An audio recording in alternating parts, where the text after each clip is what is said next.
The CBS Radio Mystery Theater presents...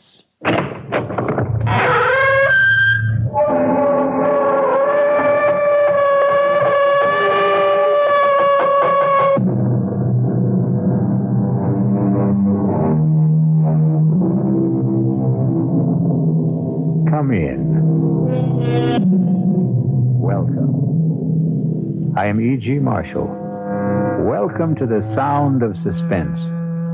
The voices of victims. The fear you can hear.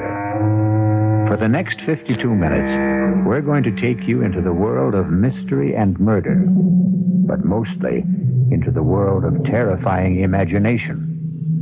The story you're about to hear might be called a morality play. It's a story which has a question you can ask yourself. What is your price tag for killing a man? If you think you don't have one, listen to the story of Walter Van Haas and the Chinaman button. Mr. Van Haas, I'm making this as easy for you as pushing a button. Now, if you give your approval, my agents in Johannesburg will be contacted within hours. The rest will be handled simply and with dispatch. My God, I really think you mean it. I really think you'd commit murder.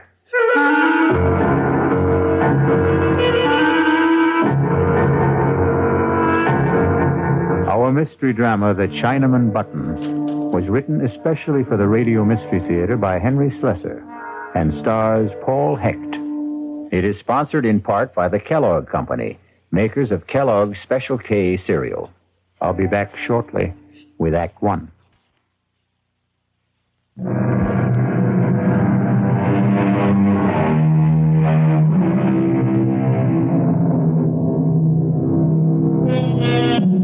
And now, Act One of The Chinaman Button. But it does not begin in China. It begins in New York City, on the executive floor of a bustling advertising agency. Good morning, Mr. Thirsty. Good morning, Susan. How have you been? How is Hawaii? Oh, just great. Oh, you look terrific. My partner get in yet, or is he goofing off? Oh, no, Mr. Michaels is in his office. He's been there since 8 o'clock. Oh, don't give me that. I'll bet Lou hasn't been in the office before 10 since I went on vacation. Well, what do you know? There you are, just like Susan said. Hello, Phil. Welcome back. How do I look? Fat and sassy? 3 weeks in Hawaii. Luau every night. Plenty of rum and pineapple. I figured I gained 10 pounds. Well, it looks good on you, Phil. No kidding. What is this? What's the matter with you? I'm nice and brown. You're white as a sheet. You look terrible. Lou, are you sick or something? No, I'm okay. I'm fine. You look like you've been sleeping in the office or something. Well, let's hear it. There's some bad news, right? Something happened while I was away? Yeah, that's right. Something's happened, Phil, but it wasn't my fault, so help me. Okay, come on. Let's have it. We lost an account, Phil. Okay, so we lost an account. We lost the Brewster account.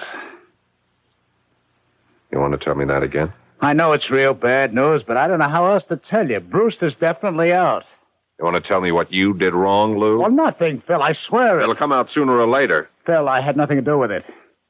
It started with a call from Charlie Edwards a week after you left. He wanted to talk to you. He said it was urgent. When I told him you weren't here, he hung up. Next thing I know, there's a letter from old man Brewster, the official 90-day notice of termination. But did you call Charlie? Well, sure, I called him. Only Charlie isn't the ad manager anymore.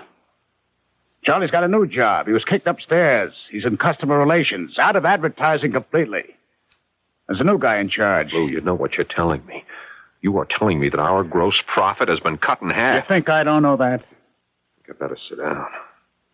The new ad manager's name is Walter Van Haas. $6 million in billing, just like that? Charlie said the whole thing was his fault. Whose? Walter Van Haas, the new ad manager. Charlie says he started the whole thing, but I never got the full story. Charlie's been too busy in his new job to talk to me. Give me that phone. Yeah, sure, Phil. Charlie is not going to be too busy to talk to me. I haven't been kicking back $10,000 a year to Charlie for him not to talk to me.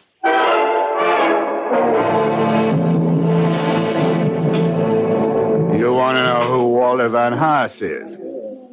I'll tell you, Phil.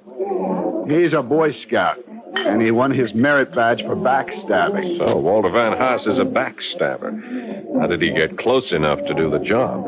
He's my assistant. He's been my assistant for like 8 months. How come I never knew him? Because that's the kind of guy Walter is. He keeps in the background. He's a mouse, Phil. A $200-a-week mouse. Only this mouse roared like a lion, right? 2 weeks ago, he came running into my office with a box full of invoices. It seems he was conducting a private investigation, Phil. Can you believe that guy? He was checking into all the supplier bills you guys sent over. He was actually checking out every engraver, every stat house, every printer, every artist bill.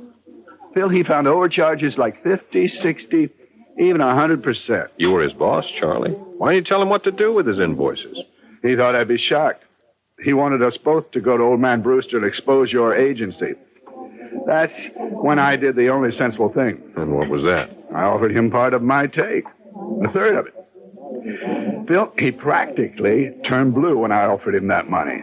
Him take a bribe, the Honorable Walter Van Haas. Are you kidding me? It could have been the whole 10,000, and it wouldn't have been enough. It was a matter of principle. You dig?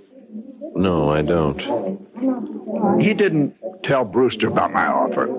He wouldn't rat on me. That was part of his code, too, but he did tell the old man about the phony charges. I couldn't stop him. That's when I got booted upstairs, and you got booted out. And Mr. Walter Van Haas gets your job. He didn't even want to accept that. Can you believe it? Old man had to twist his arm to get him to accept it, and a $50-a-week raise. What is this guy, some kind of a fanatic? I don't know how to describe Walter. He's so square. He's so honest. I swear it's true. You couldn't budge this guy for $1 million. $1 million. The great American words. The incantation of the American dream. Charlie, did you ever hear of the Chinaman button? The which? When you were a kid.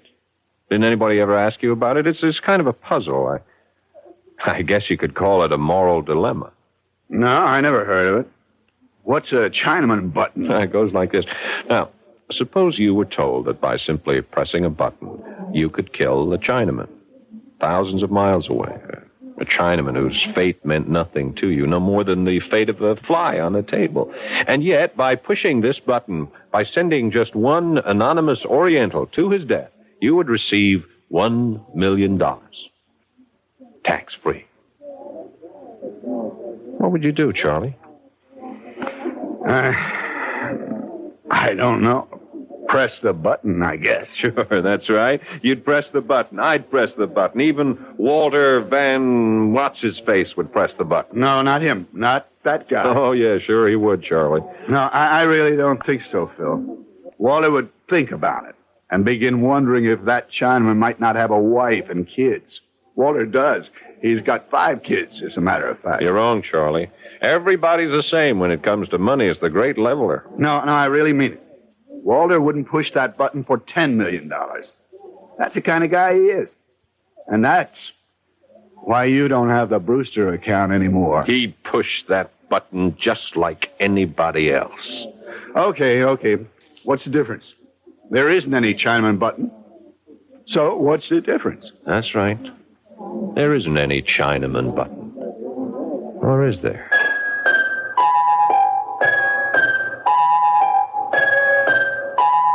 I don't get you, Phil. What's all this talk about a button? I didn't say there had to be a button, Lou. Not literally. Or a Chinaman, for that matter. Van Haas sounds Dutch. How about a Dutchman? What are you talking about? I think he drank a little too much at lunch. He wouldn't be so high and mighty once he pressed that button, would he? That would knock his halo off. What? Which is worse, Lou? Taking a kickback or killing a man? Oh, come on, Phil. Will you talk sense? We'd have him right where we want him.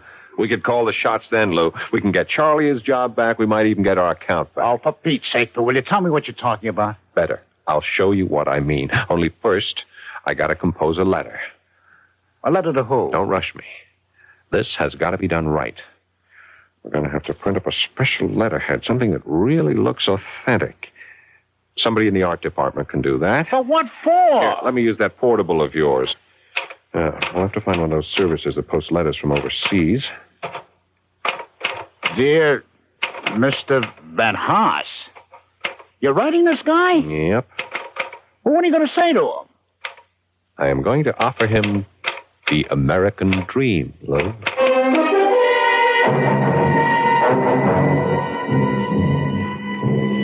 Millie? Oh, Walter, I didn't know you were home. I got here about 10 minutes ago. I was looking through the mail. How are you? Oh, all right. Tired as usual. Isn't it kind of chilly to be out here? Oh, I just had to get out of the house. Kids have been impossible all day. You know how hard it rained this morning. Yes, I know. Honey, did you see the letter? The one from South Africa? Oh, yeah, sure, I noticed it. Say the stamps, will you? Peter wants Yeah, them. Millie, do you know what the letter's about? No, can't imagine. Well, you don't know anyone in South Africa, do you? Of course not. But somebody there knows me. It's from some law firm. Look at the letterhead. Uh-huh. Dries, Vertog, and Beerenbroek? What a name. It's Dutch, I guess. Dries, Hartog, and Berenbroek. 200 Commissioner Street, Johannesburg, South Africa. Read it, huh? Well, it says, Dear Mr. Van Haas, our firm is collecting data for record-keeping purposes concerning the surviving family of one of our clients. Would you be so good as to confirm the following facts? Your name, Walter Van Haas. I can confirm that, all right. Well, go on. Read the rest. Your father's name, Benjamin Van Haas. Right again. Your mother's name, Sylvia Reach. Didn't know your mother's name was Sylvia. She always hated the name. That's why she called herself Sally. Anyway, now let's see. Paternal grandparents, Jan Van Haas, Elsa Voort. If the foregoing facts are not correct, would you kindly advise us by return mail? Well, I just saved some postage anyway. Is that all it says? Now, just one more sentence. If these facts are correct, there is no need for further communication. Thank you for your attention to this matter. Yours faithfully, L. something or other. I can't make out the signature. For heaven's sakes, Walter, what do you suppose it means? I haven't the faintest idea. Maybe I've got a rich uncle in South Africa. Maybe he owns one of those diamond or gold mines. If only. Tell him to send us a couple of diamonds, fast. Maybe we could start looking for a new house. If I don't get out of this cheese box soon, I'll just go out of my mind. I'll settle for a couple of gold nuggets. We can melt them down and use them to fill Elsa's teeth. That ought to cut down that dental bill. Look, why don't you write to those people in South Africa and ask them what it's all about? You heard what the man wrote. If these facts are correct, there is no need for further communication.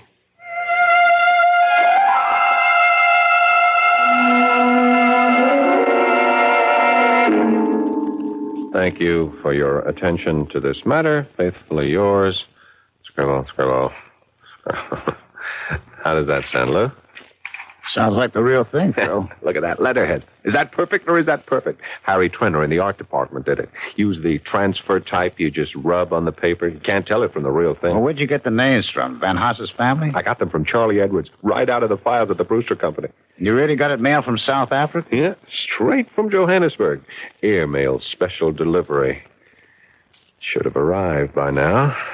Phil, it's crazy. You're going to all that trouble just for a joke on the guy? It's not a joke. It's serious business. Hand me that phone. Yeah.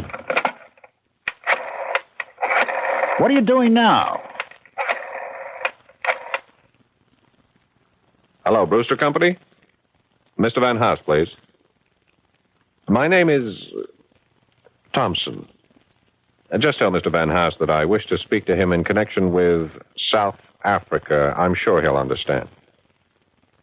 Yeah, I'll wait. Phil, will you please tell me what you're doing? I'm going to make an appointment with this man, Lou. I'm going to make a deal with him. For the Chinaman button.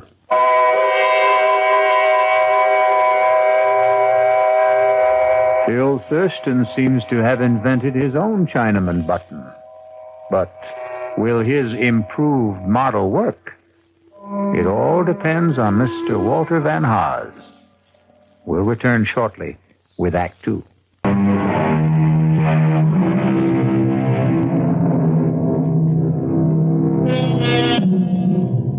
Now, let's go back to Phil Thurston. Or rather, let's go back to Mr. Thompson, since that's the name Mr. Thurston used to make his reservation at the Ebb Tide Restaurant in downtown Manhattan.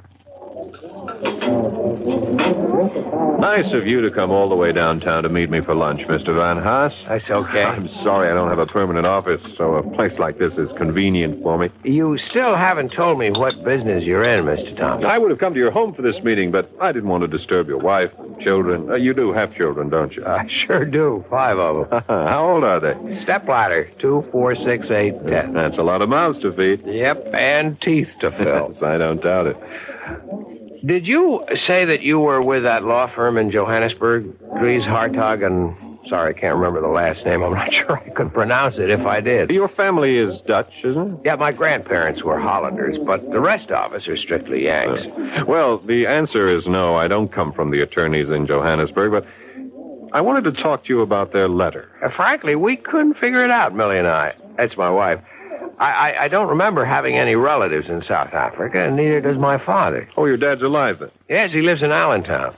I called him, but he didn't have any answers. Well, maybe I can help.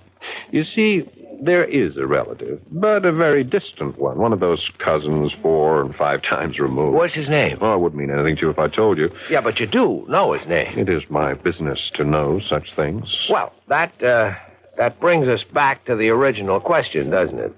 About what business you're in. The person who told me the name of your relative was a clerk in the offices of Dries, Hartog, and Berenboek.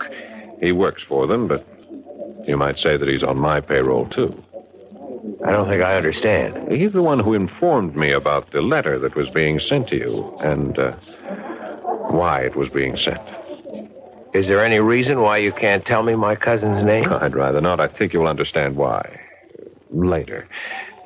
But I will tell you something about him. All right. He left the Netherlands with his family when he was very young. He's lived in South Africa since. He's in the diamond business. Well. He's a widower, he has no children, and he's rich. He is very, very rich. And at the moment, he has only one traceable heir. Wait a minute. You mean that I actually do have a rich uncle in South Africa? No, I said cousin. But that's incredible. I mean, Millie and I were kidding about it. We even said that he might be in the diamond business. Oh, he is, very much so. And are you saying that I'm his only heir? That's correct. Well, if there was the possibility of some kind of inheritance, why didn't the lawyer say so? Simple enough. There was nothing to say. What? The attorneys were only performing a routine function, putting the gentleman's will in good order. Undoubtedly, they'll have to redraw the will sooner or later in favor of a closer relation, such as a new wife. A wife? You see, this rich cousin of yours is only 41 and in excellent health.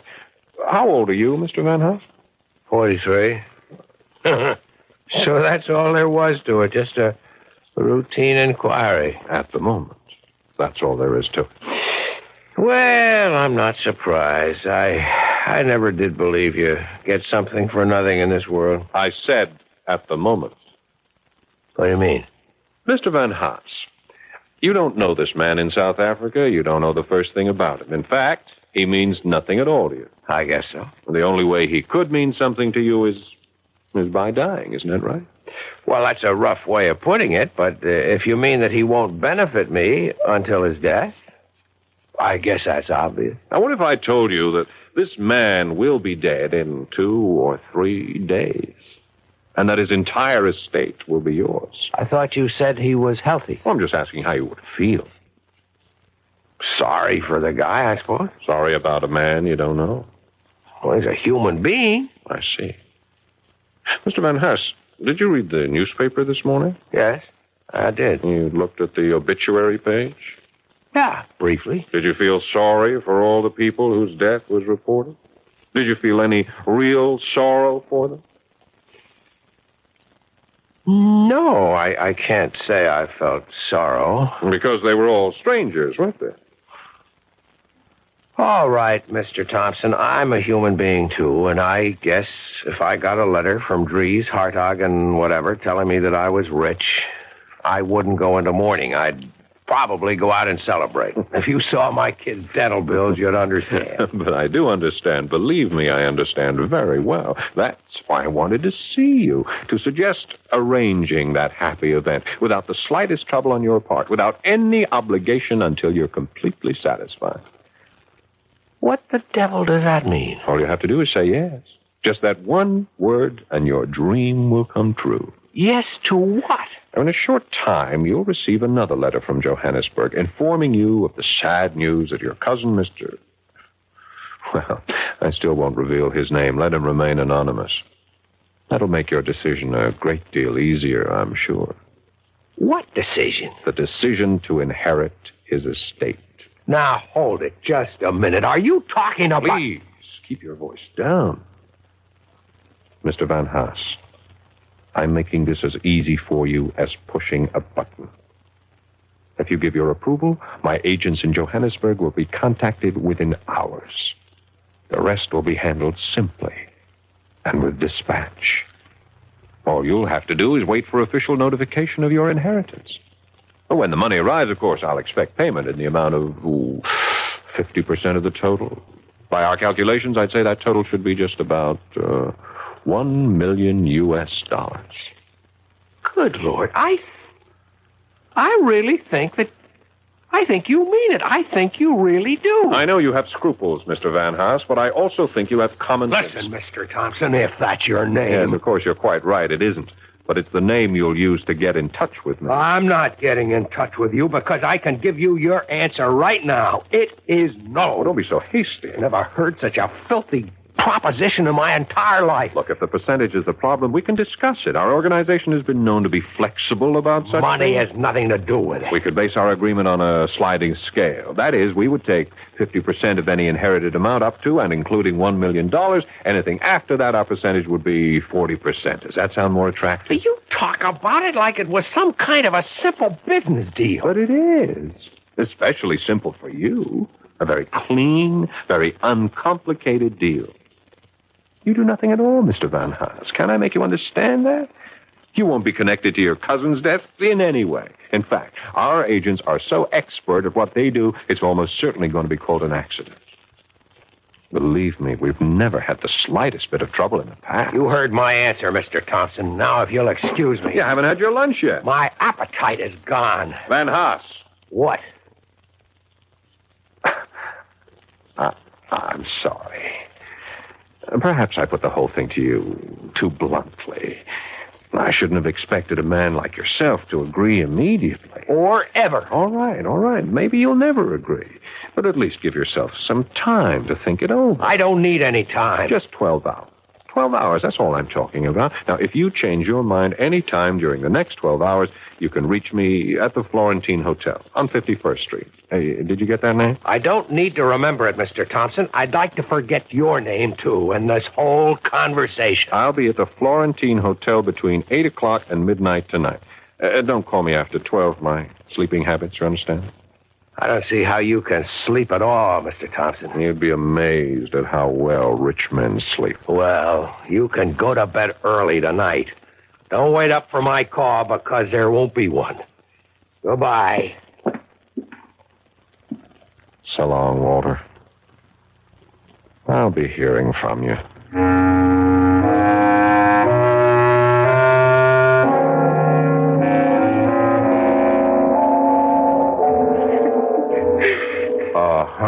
Honey, cut it out. Stop it. No. Tell me what the matter is. Nothing. It's nothing. It's got to be something, Millie. Are the kids okay? Yes, they're all right. Pretty quiet in the playroom. Well, that's because I packed the twins off to Mother. They were getting out of hand, Walter. I just couldn't stand it anymore. Okay, fine. And I'm sure your mother is delighted. No, she isn't. Maybe she used to be when she was younger, but she's getting too old for that sort of thing now. Maybe I'm getting too old, too. Come on, what are you talking about? I'm 41 years old, Walter. Sometimes I feel like 141. You know what's wrong with you? You're not eating right. You're eating like a bird these days. Well, that's practically all I can afford to buy these days. bird food. I didn't mean that, Walter. Honest, I didn't. I know you didn't. I know it. Look, honey, I wish you'd see Dr. Julian and have him check you over. Walter, I did see Dr. Julian. You did? When? This morning. I didn't know you were going. Well, I didn't want you to know. Not until I was sure, anyway. Sure about what? Hey, you're not sick, are you? I mean, did he find anything serious? No, I'm not sick. I'm pregnant, Walter. What? You see, I'm not over the hill after all. I can still make babies. It should be some sort of comfort, shouldn't it? A baby? Dr. Julian shook his finger at me and said he was going to call you sometime and give you a lecture on the population explosion. Well, that's just great, honey. No, Walter, it's not just great. Oh, honey, don't pretend to be happy about it. I just can't. Well, it's not the end of the world. Oh, that's right. It's the beginning, isn't it? That's what Mother said when I told her. She's always said that, even with the first one, with Peter. 10 years ago, almost 11. Walter, do you realize we've been married almost 13 years? I know, Melly, and I know they haven't always been easy years. Why is everything always beginning? When does the middle of everything start for us? Is our life just going to go from beginning to end without anything worthwhile in the middle? Oh, no! What was that? I asked Elsa to wash the dishes and put them away. Oh, I better get in there before they're all broken. Melly, we have to talk. After dinner, all right? I haven't even started it yet. I'm sorry. It's all right. I've got some work to do anyway. Or some thinking anyway.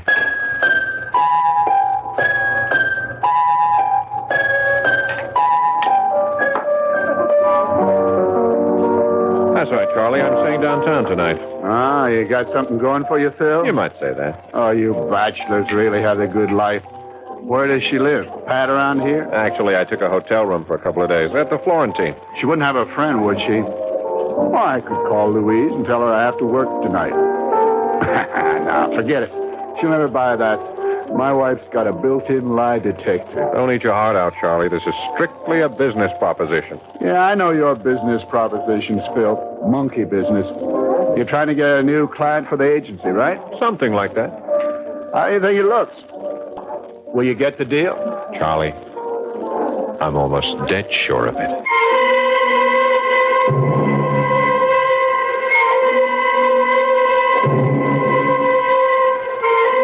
Will Walter Van Haas press the Chinaman button?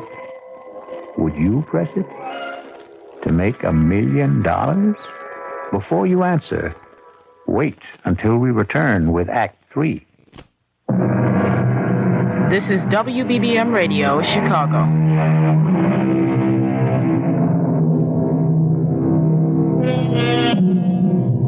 Now let's pay a visit to the Florentine Hotel. It's a posh little hotel with all the conveniences. And in room 610, there's a gentleman registered under the name of Thompson.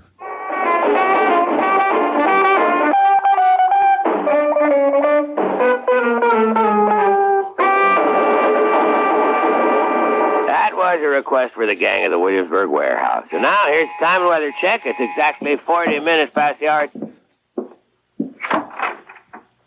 Hello, Phil. Hi, Lou. Come on in. So, this is the Florentine Hotel, huh? Well, that's not a bad-looking room. What do they call this, a suite? That's right. Bedroom is in there. Look at this bar set up. Glasses, refrigerator, and everything. It's nice, very nice. You want a drink? All I got is vodka. Oh, no, thanks. I'm strictly a Scotch, man. You know that. Sorry about that. That's okay. I'm not staying long. I'll just leave the layouts and the reports for you to look over. We can talk about them in the morning at the shop. Relax, Lou. Your wife knows you're working late tonight, doesn't she? Yeah, she knows. Well, sit down. Take it easy. Look, I got some orange juice. I can make you a screwdriver. No, thanks, Phil. Guess I have to drink alone, then. Well, aren't you going to ask me about your friend, Van Haas? What about him? I told you I was going to see him today, or rather that Mr. Thompson was going to see him. Did you? That's right. I saw him for lunch and told him the whole story about how easy it was for him to become a millionaire just by pushing the Chinaman button. Or maybe I should have called it the Dutchman button. Did he believe it, Phil? All the way. But did he go for it? I mean, about having the guy in South Africa killed. No, he wouldn't go along. So Charlie was right. He said no because he was scared. He was afraid that he was getting into something too deep for him. Well, maybe that wasn't it, Phil. Maybe he is the kind of guy Charlie says he is. Maybe he was that kind of guy, Lou. And that was before he ever got really tempted. A lot of people are honest because they never had anything worth being dishonest about. Am I right? You don't think much of people, do you? I think people are people, that's all. Open your eyes, Lou. Look at what's happening all around you. Everybody's on the grab.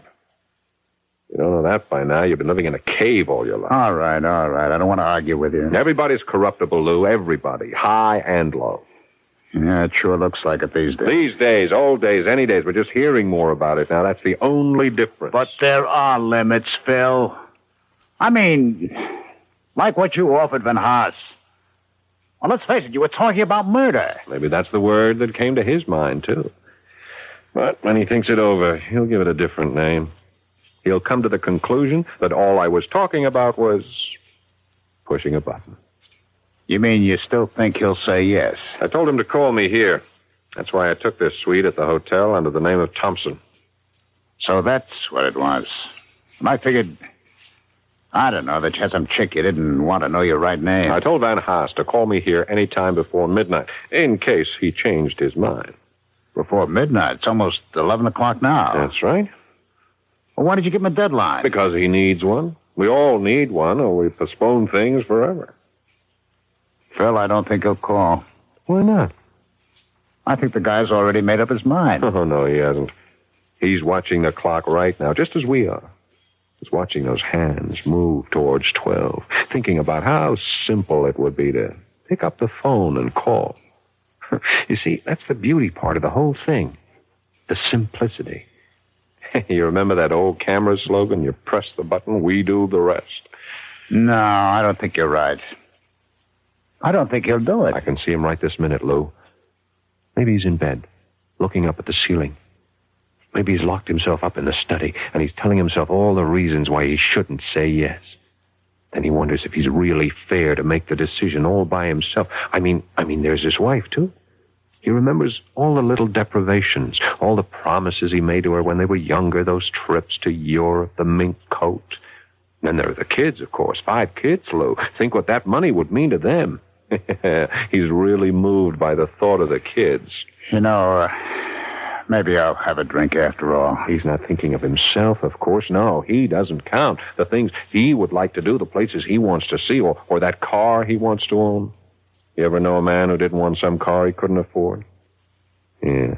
And then there's that nice, smug feeling of security he could have with that pile of money swelling with interest in some bank that never thought he was worth more than a calendar at Christmas. Well, maybe he is thinking all that, Phil, but just the same, I don't think he'll call.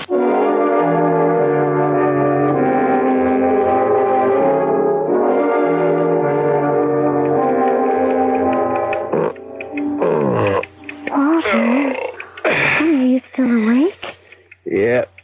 Do you feel all right? Yeah, I'm okay.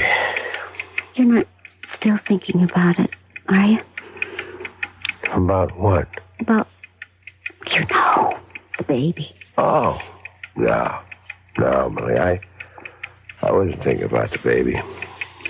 Go back to sleep, honey. But, I'm less than 2 months gone, honey. If you're really upset about... Stop that kind of talk. Well, I just thought... Well, there are alternatives. I'm sick of hearing about that alternative. I heard about it the last time you were pregnant, remember? I'm sorry. I know you're worried about money. I know all the debts we have. We'll get along. Honey, you're not angry with me. No, I'm not angry. I'm just restless. I've got business worries. Can't turn my mind off. What Why don't you read a while? The light will keep you awake. I'll go to the living room. Walter? Yep. I love you. I love you too, Millie. Listen to that clock. Why do cheap clocks have to tick so loud? Yeah, we've got to get ourselves an electric one, maybe one of those digital clocks. Darling, they cost money. Yes. What doesn't?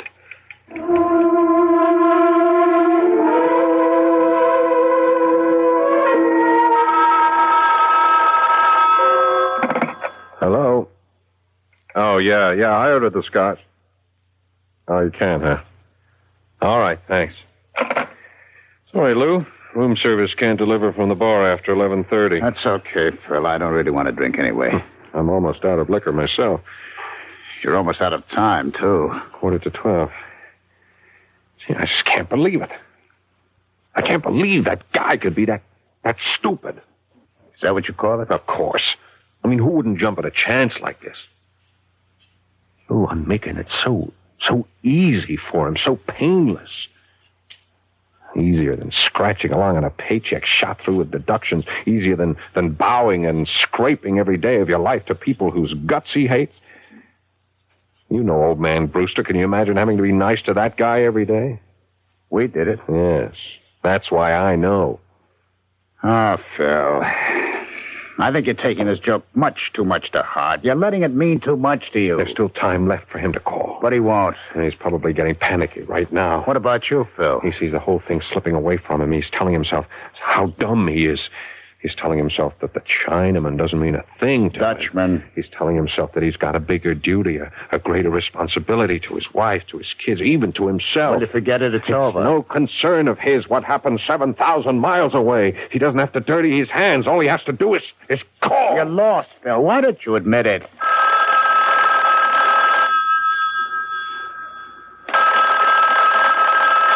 Aren't you going to answer it? Sure. I'll answer. Maybe room service again. Maybe. Hello? Mr. Thompson, this is Walter von Haas.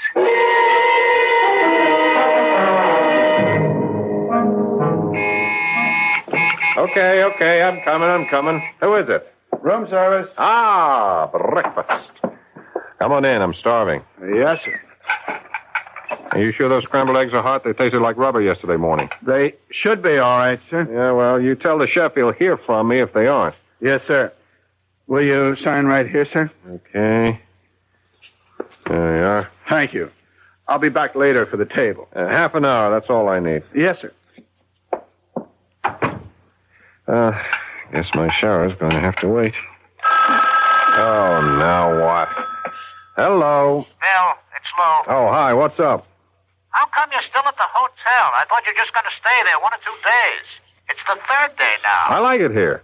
They stay until the end of the week. Besides, I saw some great-looking chicks at the bar downstairs. Well, what's happening? Nothing. I was just wondering if you knew anything about, Van Haas. Walter Van Haas? He's just waiting for the mailman, Lou. Waiting to hear the good news from South Africa. I spoke to Charlie Edwards. He says Van Haas called in sick yesterday. Yeah, I'll bet he was sick. I'll bet he was home planning on ways to spend all that money he thinks he's going to get. $1 million. No, 500 grand. Are you coming into the office soon, Phil? Sure, I'll be there just as soon as I finish breakfast and grab a shower. I'll see you later then. All right. I bet those eggs are cold for sure. Oh, for Pete's sake, it's a conspiracy. Hello, Mr. Thompson. Well, what are you doing here? May I come in? I told you not to get in touch with me, Van Haas. Yes, I know you did, but I had to talk to you in person. I told you that it was for your own protection. Don't worry. I found out your room number, and I came up the back stairs. Nobody knows I'm here. Well, why are you here? Please let me come in. All right. As you can see, I'm just about to take a shower, so whatever you have to say, would you make it fast? Yes, I'll make it fast. I hope you haven't come here to say that you changed your mind, because it's too late for that. The thing is over and done with. It is? You're sure of that? Well, as soon as you gave me your okay, I was in touch with our agents in Johannesburg. They didn't waste any time either. And it went, all right? Flawlessly, just as I promised. Now, all you have to do is wait. Yes, I see. I just had to hear it from you, Mr. Thompson. I had to hear it from myself. Well, now you've heard it. Now you go home and you wait for the mailman. Yes, the mailman. What's the matter, Van Haas? You look strange. You feel all right? Oh, yes, I feel fine. Truth is, I never felt better in my life. Good. Good. I'm glad to hear it. I feel a lot different than I felt 2 days ago. I can't tell you what a torture it was for me to make that phone call to you. Absolute torture. But after I hung up, I felt as light as a feather. You did, huh? Yeah, felt fine. I felt wonderful. Even though I got myself involved in killing a man. It's funny, isn't it? It was easy, wasn't it? Just like I said it would be. Yes, that's the word. I never knew anything could be that easy. Changed me, Mr. Thompson. I saw how stupid I'd been all my life. How stupid most of us are. To waste the one life we're given. I owe you a lot. Well, if you came to say thanks, you're welcome. Now, if you'll excuse me... I me... felt like a giant. I felt there was nothing I couldn't do. I was a coward before, a weakling. But you showed me a better way. Okay.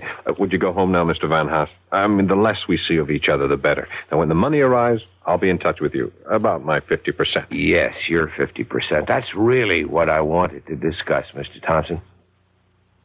Tell me, does this fireplace work, or is it just for show? I really wouldn't know. But I see that they have all the implements. What are you doing with that poker?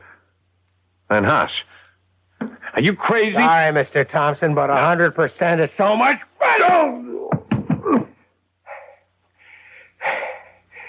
I thought I'd have to bring a hammer or something, but a poker was so much better. Now, into the bathroom, Mr. Thompson. Up into the shower. Yeah. What a shame that you slipped in the tub, Mr. Thompson. What a terrible shame. Now I have to go home to wait for the mailman.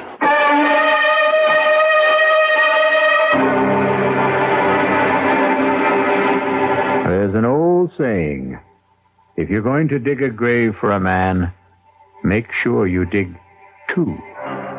I'll return shortly.